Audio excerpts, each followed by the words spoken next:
Welcome to the Drowsy Historian. Tonight we drift beyond the moat, through thick castle walls, into a quiet world of stone, flickering torchlight, and silent footsteps. This is not a tale of war or feasts, not of kings or dragons.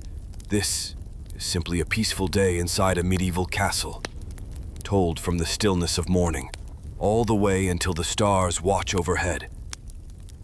Close your eyes if you like. Breathe slowly. We begin with the first light of dawn. Chapter 1. Dawn light in the stone halls. It is cold.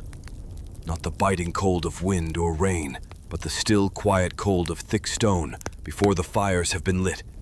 Somewhere, a servant stirs. Bare feet pad gently across old wooden planks. A soft yawn. A heavy door creaks open. Outside, the sky is a quiet gray, not yet blue. Mist curls above the fields beyond the curtain wall. Inside, the castle still slumbers, but the stone holds every sound. The flick of a flint, a breath, the first flame of the day. A small fire begins in the kitchen hearth. Its glow dances across soot-blackened walls. A pot is placed near the coals, empty for now. Someone coughs softly. Another servant passes by, carrying a bundle of kindling. Light filters through narrow, arched windows, pale, cold light. It touches the stone floor, the iron hinges, the edge of a tapestry that sways just slightly. There is no rush, only rhythm. A broom sweeps slowly over the great hall's floor. The scent of ashes, hay, and bread from yesterday lingers. The castle is not yet awake, but it is no longer asleep. A dog shakes its coat and settles again. A distant bell, faint and far, chimes softly, and the day has begun. The heart of the castle is warm. Even now, before the sun is fully risen, the kitchen breathes, low and steady. Embers glow beneath a thick iron pot. The hearth crackles. A cook hums softly. Not a song, really. Just a thread of comfort in the cool air. Sacks of grain are stacked neatly in one corner. A wooden table is already dusted with flour. A girl, no more than 12, kneads dough with slow, practiced hands. Press, fold, turn, again and again. Nearby, another servant crushes herbs with a stone mortar. The scent of thyme, onion, and dried rosemary begins to drift. A cat curls near the fire. Chickens cluck from the open door that leads to the small yard. Soon the ovens will be fed. Round loaves, maybe flat cakes, porridge for the morning meal. No shouting, no commands, just motion, memory, repetition. A pot is stirred, wooden spoon clicking softly against the rim. A pan is greased with fat saved from yesterday's roast. Spoons clink, water pours, a gentle scrape of metal against stone. The castle may be large, but this is its heartbeat. Even the Lord's meal begins here. And in this quiet labor, something almost sacred stirs. With the fire stoked and bread rising, the rest of the castle begins to stir. In quiet corners, servants take up their tasks. No orders need to be shouted. They know. They always know. One brushes dust from an old tapestry. Another rolls up a faded rug and carries it out to be beaten in the yard. A boy empties chamber pots, moving carefully through the narrow halls. He whistles under his breath, though no tune is clear. Fresh straw is scattered where needed. Firewood is restocked by every hearth. Water is fetched, bucket by bucket, from the well just beyond the stables. Down in the cellars, another servant checks the barrels. Wine, ale, salted meat. She runs her hand along the cool stone wall as she walks. Every footstep echoes faintly. A soft scrape of wood, a creak of iron. One chambermaid, pale in the morning light, carries linens up the spiral stairs. She pauses a moment halfway, catching her breath, looking out the window, slit at the slowly brightening sky. In the castle's rhythm, there are no loud sounds, only layers of motion. And always, The air smells of smoke, wood, and stone warmed by hands and breath. These morning tasks are not glamorous, but they matter. Each one helps keep the castle alive, without notice, without ceremony. This is the labor behind nobility. Quiet, constant, and unseen. While servants move below, the lord of the castle wakes, not to alarm or urgency, but to ritual. His chamber is warmer than the rest, thanks to a hearth tended before dawn. The thick curtains around his bed are drawn aside by a steward, hands practiced, movements quiet. The lord opens his eyes slowly, blinking into the morning haze. A warm basin of water is set before him, steam curling in the cold air. He washes, slowly. A cloth is wrung out beside him. Outside his window, the rising sun strikes the stone walls with gold. But inside, time is slower. A servant presents garments, thick wool, fine linen. The lord dresses with help, in silence, not from pride but custom. Another servant brushes his cloak. A third polishes the small ring on his finger. He says little, sometimes nothing at all. This is the beginning of presence, not power. He must be seen today, not as a man, but as the castle's center. A goblet of warmed wine is offered, a slice of bread with honey. He eats without haste. Below, the halls are bustling, but up here, all is calm. A scribe waits at a desk with today's accounts. A messenger bows in the corridor with scroll in hand. But still, for these few moments, the lord is quiet, wrapped in stone and fur and tradition. Soon he will descend, but not yet.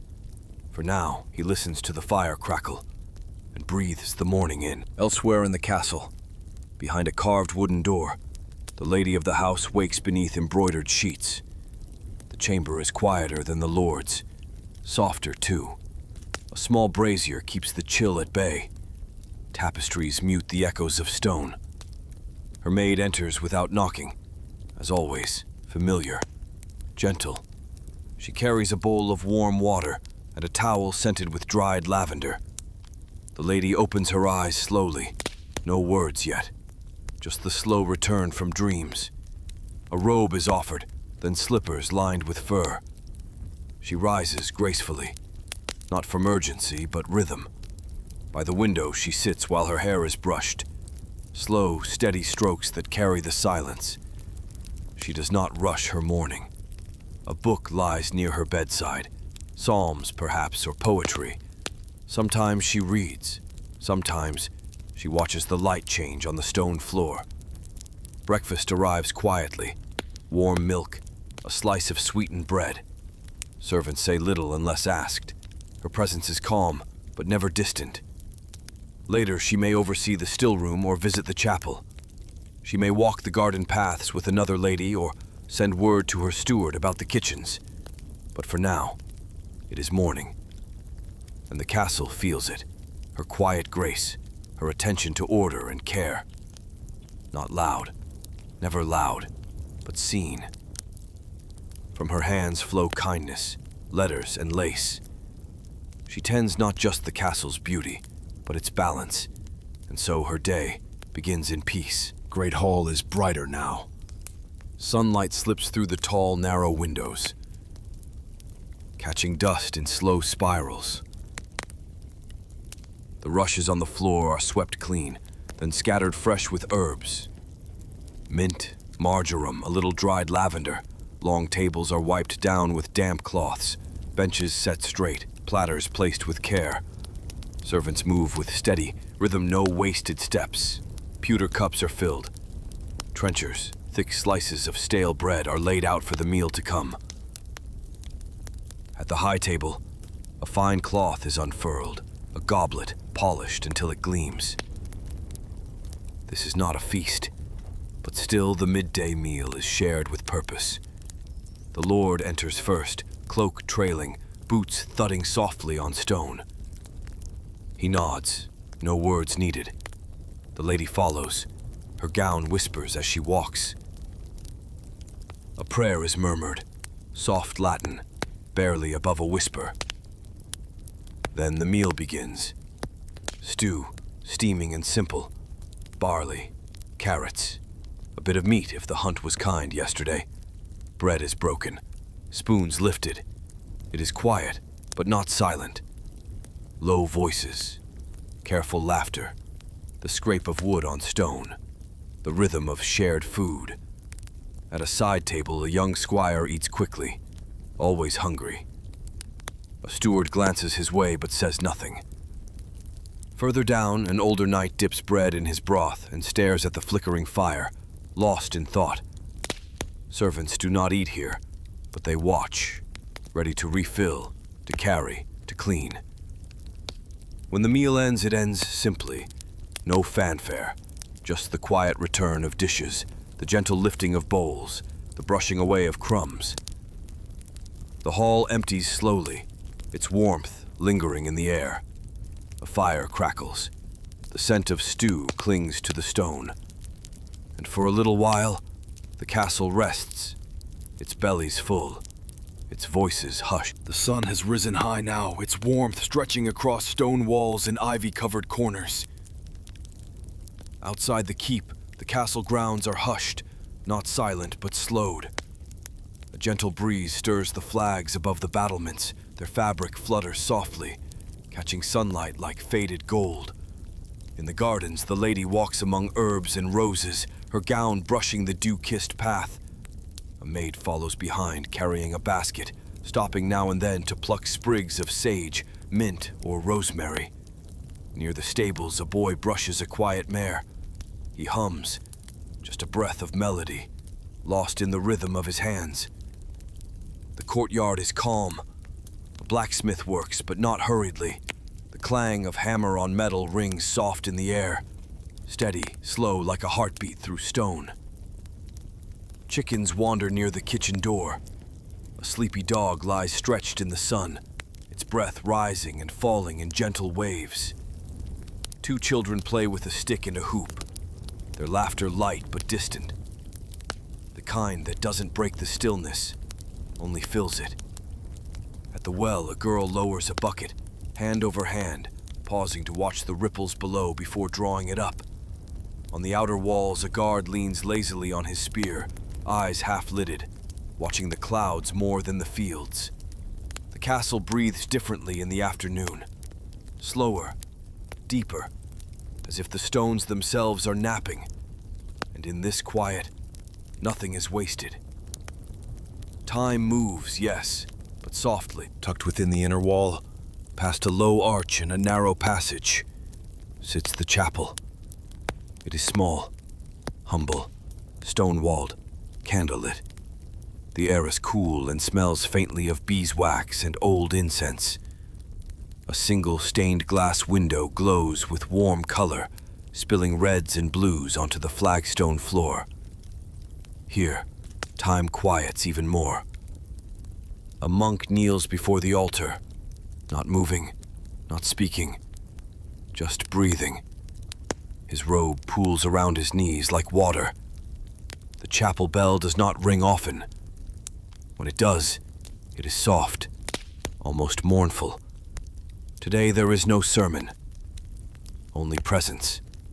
A servant slips in with care, genuflects, and sits in the far pew. She clutches a worn rosary, lips moving silently in prayer, or perhaps in thought. A knight enters, helmet tucked under one arm, and bows his head in respect. His boots echo on the stone. 1, 2, then stillness again. Candles flicker. Shadows dance along the carved wooden beams above. There is no conversation here, no announcements, no orders, only the hush of devotion. A single bird chirps outside the chapel door. A breeze nudges it open just slightly, then stills. Even those who don't enter feel it, the weightless quiet of the chapel, the sacred pause of the day. And as the candles melt lower, as prayers drift upward like invisible threads, the castle listens and rests. Not every space in a castle is grand. Some are small, tucked away, nearly forgotten. A narrow stair that winds behind a wall, the kind only servants use. A storage room beneath the chapel, where old banners sleep under layers of dust. Here, in these corners, the castle breathes most quietly. A young maid rests on a low stool beside the laundry vats, her hands wrinkled from rinsing. She dozes for just a moment, head bowed, arms crossed. Above the main hall, a minstrel's loft waits in silence. Once, it echoed with music. Now, only a single lute remains, its strings loose, humming faintly in the draught. A mouse skitters behind a crate. Cobwebs hang like lace across the rafters. In the armory, no clangs of sword or shield, only the quiet gleam of steel in the dim. A helmet rests atop a wooden stand, its plume faded. A pair of boots, still muddy from the last hunt, sit near the door, untouched. And then, there are the passages, thin, twisting, torch-lit tunnels within the walls. A boy once used them to spy, but now they are empty, still. These places are not seen, but they are part of the castle's soul. Spaces that hold forgotten footsteps, whispers that no longer echo. In these corners, time pools, and the quiet feels ancient. A sigh in stone, a lullaby in shadow, and the day drifts on. The light has changed, cocking in light, golden at first, then slowly fading until even the longest shadows stretch thin and disappear. Evening wraps itself around the castle like a woolen cloak, soft, worn, and familiar. In the kitchens, the last pots are scrubbed. Steam curls upward as water is poured, and the hearth sighs, quieter now. Breadcrumbs are brushed from the wooden tables. Herbs are hung in bundles to dry. In the great hall, a torch is lit, then another and another, each flame added like a note to a slow, glowing song. A servant walks the halls with a lantern. He checks every corner, every latch, every shutter. The air grows cooler. Inside the solar, a lady gently folds embroidery into a basket. She rubs her fingers, stiff from the day's work, and nods to the maid, who lights a final candle on the mantel. Outside, in the courtyard, a guard finishes his round. He yawns and taps the hilt of his sword lightly against the stone wall, a quiet habit, not a warning. Far above, in the watchtower, a figure stands still, wrapped in furs, watching the dusk. And the castle begins to quiet itself, not with sudden silence, but with soft closures, doors pulled gently shut, voices dropping to whispers, boots traded for bare feet. From wall to wall, light shifts to glow, the orange flicker of torches, the silver gleam of the rising moon. Soon the castle will sleep, but for now it prepares, with care, with calm, with centuries of practiced rhythm. The great hall, once busy with footsteps and meals, is now dim and hushed. Torches line the walls, their flames soft, casting long shadows on the stone. The high wooden beams above creak faintly in the cool night air. Benches have been tucked beneath the long tables, platters cleared, cups washed. The scent of roasted meat still lingers, faint, almost sweet. A few servants move quietly, collecting crumbs with damp cloths. One sets a jug of watered wine near the hearth, just in case the Lord wakes later with thirst. The fire still burns here, low now, but steady. Its glow flickers over the tapestry that hangs behind the high seat. Colors faded, threads loosened by time. The great hall no longer echoes.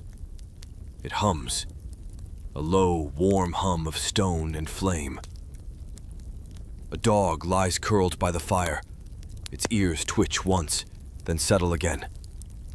Sometimes, a whisper of conversation drifts through as two guards share a quiet word on the far side of the hall. But mostly, there is stillness. Only the crackle of wood, the hush of coals, and somewhere above, footsteps in the corridor, slowly fading away. This room, once the heart of gathering, now rests in golden silence. It watches, it remembers, and it waits for morning. At last, the castle sleeps. The walls, thick and weathered, no longer echo with motion. Only the wind sighs through the arrow slits. Only the moonlight moves, drifting softly over the flagstones. In the Lord's chamber, the fire has dimmed to embers. He sleeps beneath heavy blankets, still, unmoving, his breath slow and deep. In the servants' quarters, bodies lie curled together for warmth. A single candle burns low, then blinks out. A child stirs in her sleep, then settles again, a hand resting on her doll made of straw and thread. In the stables, horses shift quietly in their stalls. Their breath rises in soft clouds.